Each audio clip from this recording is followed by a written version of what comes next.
Everybody, it's your boy Captain Hunter coming at you again. Thank you so much for tuning in. Really appreciate your love, support, and all that. Constantly growing a little bit more every day, every month, right? A few more subscribers, and I really appreciate it.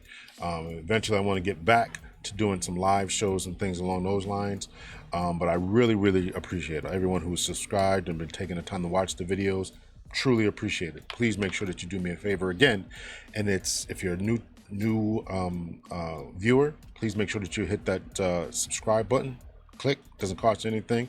Hit that bell for notifications, subscribe, all that kind of stuff, and give me some thumbs up and some likes. Let me make sure that we hit the algorithms and all that.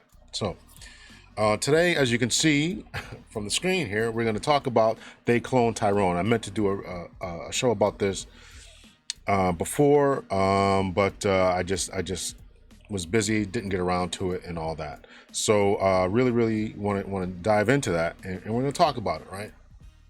So first, when I first started to watch the show, let me back up a little bit and talk about why I want to talk about it, right? I'm really kind of having a mental kind of dilemma here about what I want to approach first. And I think that this show, as the subtitle is about, how this movie in TV shows in general affect our public perception and our public image.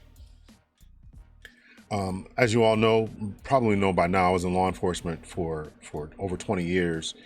And in that time, it's a difficult task to walk that line as a member of law enforcement and be black, right?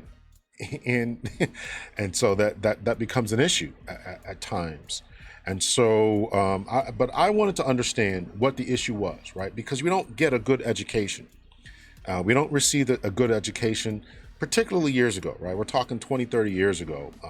We didn't get a good education as to what the differences were between law enforcement. Why were they so racist and everything like that? And depending on where you grew up at, maybe you can be more adept and more astute as to what was going on, but I didn't receive that level of education. I didn't grow up in an environment in which the police were loathed, if that makes any sense, right? And I grew up in the hood, but my parents, grandparents, even my church didn't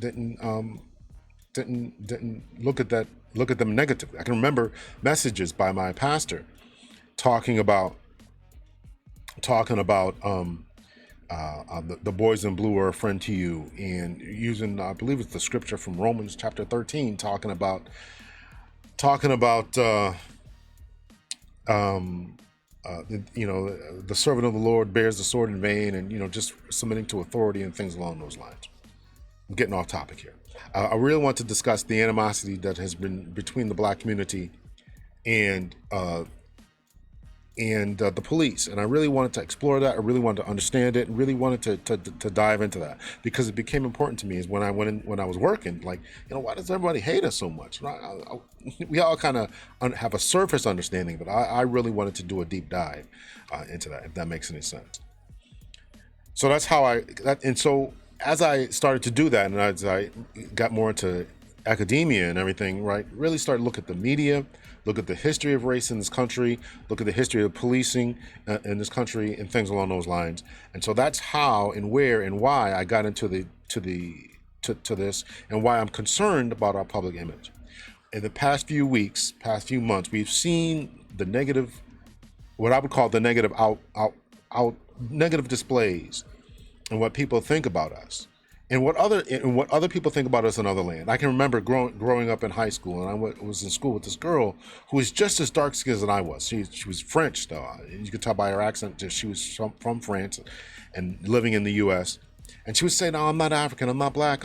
But some French are just really dark." Right. So this history of colonization, the lack of education, and self-hating, in a desperate desire to move away from Africanness, blackness, is universal, and it goes all over. And we've got to really explore that and really understand that. So I think that this movie attempts to do that in some sense. So I want to try to break that down a little bit. So that's why this movie really kind of resonated with me, and why I wanted to discuss it. Now, as I started to watch the movie, I'm hearing the N-word this, and I try my best not to use it. I really do. I try my best not to use it. I've done shows about it, and I'm going to be honest with you, I've actually given up on eradicating this from our lexicon. It's so ingrained. You can watch YouTube debates about it. I've had a debate about it. What's that guy's name? The author there. He wrote the good piece for. I'll put it up on the screen. I can't think of his name, but he wrote the piece for The Atlantic, the case for reparations. Ta-Nehisi Coates, he's talked about it in favor of it, right? So every comic, and I'm saying this to the negative, right? The comics, not every comic, but many black comics, particularly those of any stature, black comics, our rappers, man, they have taken over the culture, and this is essentially what this movie is about. It's about the influx of the culture and the dynamic of the culture that has been playing out throughout the years. And so let's get into it. So this dynamic, let's continue on this train of thought here. So throughout the years, there's always been this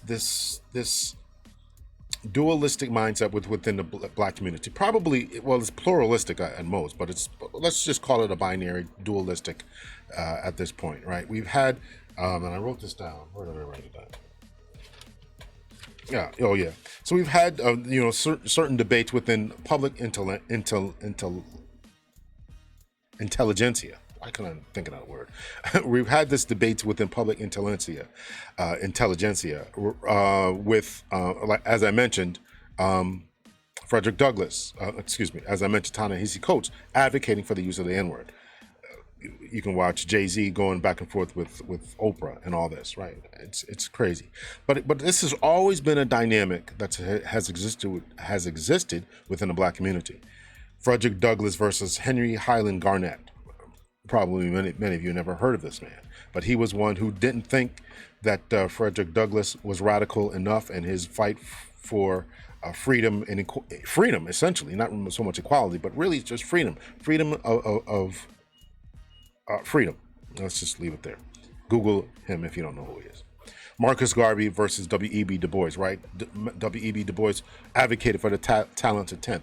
Marcus Garvey was like, no, we need the Back to Africa campaign. We need to buy black, support black. Everything we need to do is to be black.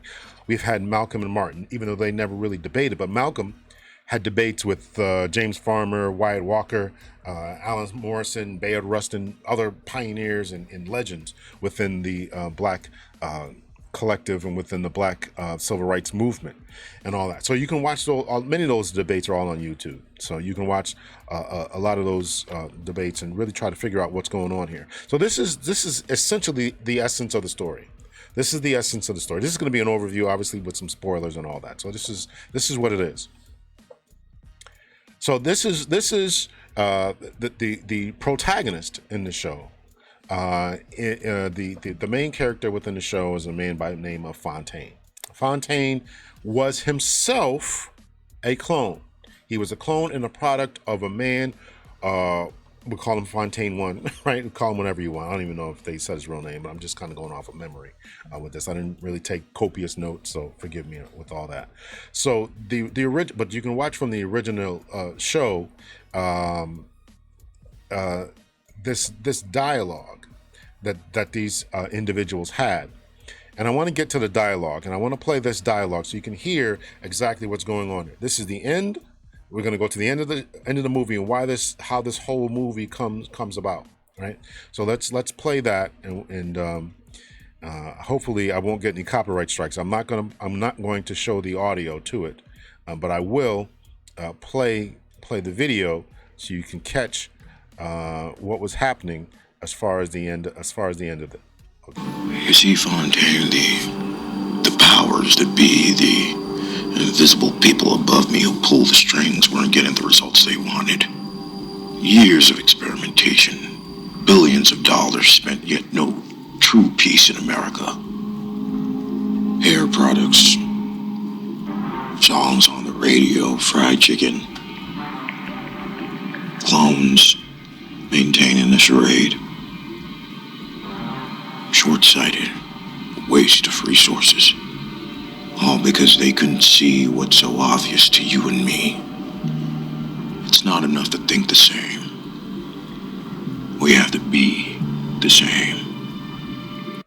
Man, that's a powerful statement right there. Not enough to think the same. We have to be the same. And so, you know, this is a commentary about the unity of Black folks, right? Should we be the same? Should we act the same? Should we look the same? And this has been the conversation that we've been having since all of the debates that I've talked about before. Is where we're going. And I've often heard many people who, in my estimation, try to disassociate themselves, much like the person I went to high school with, from Blackness, right? They say things like, well, you know, Black people aren't a monolith and things along those, and we're not, right? And we're not. But we should have, I think, at least a collective mindset that we want to uplift and do better and be better and and progress, and that is a sense of what is missing. And so this individual, or we call him the original Fontaine, was seeking to go about trying to assimilate, and this has become clear. I'm sure you guys watch it. If you haven't, you know what I'm talking about. To assimilate to what the ideal of the powers that be, right? And they put a lot of money, effort into making us something, trying to get us to some place, and we haven't gotten to that place. This is what the movie said. This is not what I'm saying. This is what the movie is saying, right? So we'll continue on with the movie so you can. And if you've been listening right, so there's been interactions in and out. I'm only playing the part by the original Fontaine here. Nah, you tripping, man. My work in the Cloning Initiative helped me track down 378 unique genes that separate you and your ghettos from your counterparts in the suburbs. Ghettos and suburbs, right? What is the difference between those who have so-called made it out and the difference between those who are remaining? Well, this, in the movie here, it's saying that there's 378 individual genes. We want to isolate that gene. We want to isolate that. And this is, you call it eugenics, call it, racism, call it whatever you want. This is what we're trying to get to, is try to eliminate the negatives of us so we can get to that particular place. And so there have been experiments along the way. They try to sedate us with music, try to sedate us or convince us, or whatever word you want to use. Sedate us, convince us, give us something to occupy our time with music, with our food, right? Pacify us in some type of way with music, with food, with entertainment, now with social media, all these different types of things, right? So we have to understand this game that is being played on us. The barrios. The barrios. It's Chinatown. Once I sequenced them all, I approached my superiors with an addendum. I'm sure you're aware of our first test subject. In the lab, the tech, the manager, not complete successes, but they passed. It's the hair, it's stubborn. But we have since perfected the process. I think niggas might notice if they wake up one morning with blonde hair and blue eyes. So that's the second Fontaine speaking right there, right? Do you think that people will notice if they wake up with blonde hair and blue eyes, right? Wake up not being themselves, right? So he's trying to change them. And then here I'll put up the picture, right? I'll change showing the slow progression of changing them from what they were into what people would say that they should be. This is the movie. This is my own comment. This is my commentary about the movie. Say what you want, but we've got to understand how this movie plays out and what this means for our public image and how others perceive us. What was the reason that the powers that be wanted to change the members in the community? What was the purpose behind that? This won't happen overnight, Fontaine. It'll happen over generations. Generations. And now, Are we the same individuals? Are we collectively the same individuals who formed the Deacons of Defense, who were around, who were just as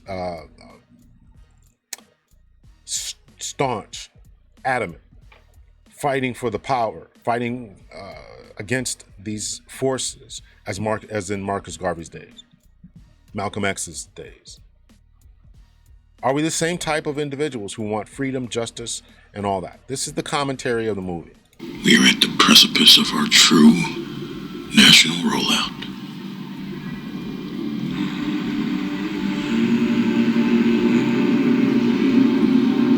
Assimilation is better than annihilation. And so herein lies the rub. This is that last statement by the original Fontaine, the mad scientist here, is saying that assimilation is better than annihilation. This has been what African Americans, black folks in America have been dealing with, wrestling with for all these times, all these years, since Frederick Douglass, since Marcus Garvey, since Malcolm, on and on and on and on. So we assimilate, or should we go about our own way and be our own particular people? Now, the problem that I would say is in going and continuing along the lines of being our own people. Not that I have any problem with that per se, but we have to have a collective agency and collective mindset as to what those people look like, and how they build about industries, and how they build about their own functioning societies. And today, it could be because of social engineering that it was going on in this movie, right? Remember the chicken scene, right? It's in the chicken, it's in the food. Is it because of social engineering that we don't have that? Amos Wilson said that the African American of his day, and he died in about 1995 or so, late 80s, early 90s, he said that, Amos Wilson being a famous black psychologist, said that the African American of that day, and I would say even today, is a Frankenstein, is an amalgamation of all of these different philosophies and sociologies and product placements and music interferences and all these different types of things to get us to be to what the powers that be, want us to be. And so we have to figure out who we are and what we are. This is problematic because we have seen in the last few weeks, as I started to talk about before, individuals who have gone overseas and have been behaving badly, terribly, been arrested. We've seen, there was a young lady who said, I believe it was in France, who went to France and they told her you had to pay a certain amount of money because you keep bringing food into the hotel. And she said, I'm not paying you. Then we had a young woman who was arrested in Dubai. Come to find out that her arrest in Dubai was a place that they didn't tolerate that, but she had acted a fool on vacation, I believe in the Virgin Islands or Puerto Rico and some other place. So this Frankenstein of African American culture is now being exported to these different places, and they're seeing movies like this. Not only do they see movies like this in which they hear the N-word, but then they see the conduct of individuals when they go to different places.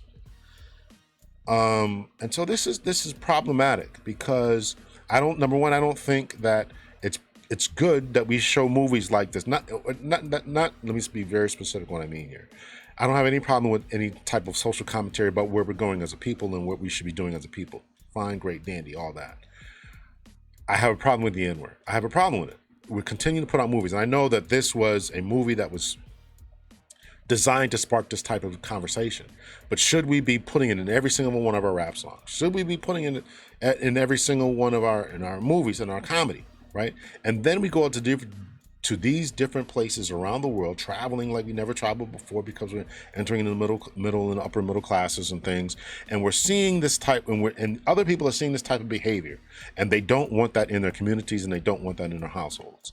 And even those people who do play it, who sing it, who repeat the jokes and all that, they understand that there's a cutoff between image and acting, fantasy and fiction, and too many times I think that we haven't gotten the message. And that's, of course, the message of this movie is we haven't gotten the message. We've been rolling things out and it hasn't been working. So now this is the test is almost over, and we're about to roll this out in order to create this fictional or fantastic society that we're aiming for. We've isolated the genes now. We know what it takes, and we can get rid of all this riffraff, essentially, if you will. And this will be it. And this will be where we're going. So the end of the movie, Well, let's just go through this, right? So the beginning of the movie, right? We see the gangster hip hop lifestyle of pimps and drug dealers, and they're fighting against each other, and we're shooting each other in the street, and we're taking money from people, and we shoot each other, and all that kind of stuff. And then the protagonist again, Fontaine, ends up dying, and then he comes back to life, or his clone is then replacing him. And the point is that you are replaceable. The drug dealer on the corner, your drug dealer on the corner is replaceable. I don't even think they're on the corners anymore. They're probably getting cell phone calls and whatever, however else they're doing it. And that was always our mantra in law enforcement, right? Is that, you arrest somebody today, and you'll it's like the Hydra, right? There'll be 2 more of them tomorrow to fill that spot. Go along to the chicken scene in which they start to understand this is the coming out, right? This is the problem. They've imported this food. They've imported this culture, this lifestyle to us, to sedate us, to keep us locked in a certain place. And this was all tests. We know about the other previous tests, the syphilis tests, and all the other medical experiments that were done on us, and the social engineering that has been taking place. We know about all that. So eventually those things didn't work. So now they're going to try a genetic change. And Umar Johnson would fight against that and saying that, we don't want these types of genetic changes. Do we really want to assimilate and mix up our genes with other individuals?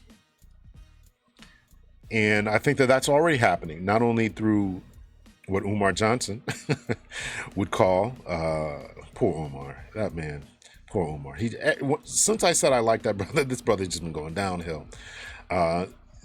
His whole wanting to speak to this rapper or whatever, whoever she was, and just craziness. So anyway, the Snow Bunny crisis and all that kind of thing. That's what he would call it, right? So now we talk about media marketing and everything. Now, when was the last time you seen a couple in a TV show, in a movie, particularly in commercials, in which they were not a mixed race? And listen, I don't have any problem with that. I'm just talking about the images that are going on. I don't have any problem with it. Anybody who wants to date. And now brothers, in particular, are joining the so-called passport movement, leaving the country and going to other places to find women that they find to be more palatable. Okay, so this all is what all the African American community is dealing with, and in my estimation, it has been our reluctance to say that we are a monolith. We have a culture that we want to embrace. We might have been cut off from our African roots. That's true and okay, but should we not have embraced something else, some other culture, right? Culture is religion. Culture is your food. Culture is a set of ideas and practices that are passed down, and we have rejected that and said we don't want to be a part of that. And we had W.E.B. Du Bois saying the talented 10th, we need to raise them up, and let's kind of forget about these other individuals. And other people said, no, we gotta do this, and other people said, no, we gotta shop black and buy black and support black people and educate ourselves. And we had one of the greatest in the history of the world, one of the greatest massive education campaigns that ever took place, particularly out of slavery, right? So we're trying to educate all people, and everybody's not in on it. We're so fractured, right? And so all these individuals, I got cars driving by, my windows open. All these individuals have been trying to do things and trying. This is the commentary that the first Fontaine, the original Fontaine, is saying. All these type of things, the chicken, the food, the music. All we've been trying to socially engineer you all, and it didn't work. So now we're going to try a genetic change. So that's the movie.